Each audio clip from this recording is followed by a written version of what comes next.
Ito yung paboritong tapsihan ng marami sa atin na merong unlimited rice, 2 itlog at open pa 24 hours. Ngayon, meron na rin silang mga salads, lumpiang gulay, papaitan at marami ng option ng drinks.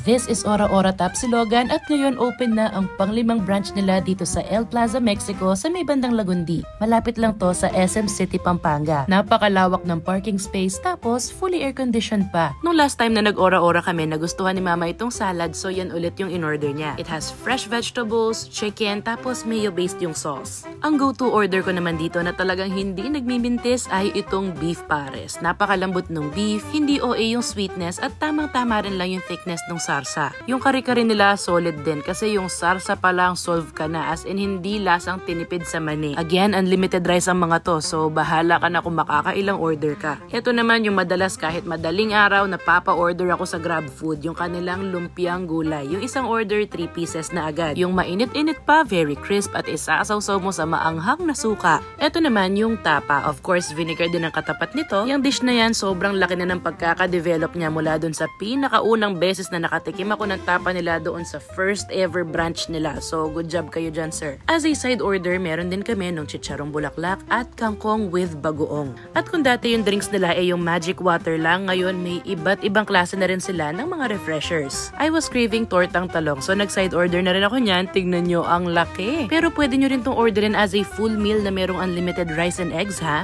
We also have pork silog that's lightly breaded and crispy fried. It goes so well with their side of achara. And last but not least, nag-order din tayo ng ensaladang pako. Meron niyang itlog na maalat, kamatis, sibuyas, and yung kanilang vinaigrette. Sobrang happy talaga ako kasi nakita ko sila from their humble beginnings. Tapos ngayon may 5 branches na. Good news to sa lahat ng taga-Mexico at yung mga nagagawi sa may SM Pampanga kasi napalapit na sa inyo ang paboritong tapsihan ng marami.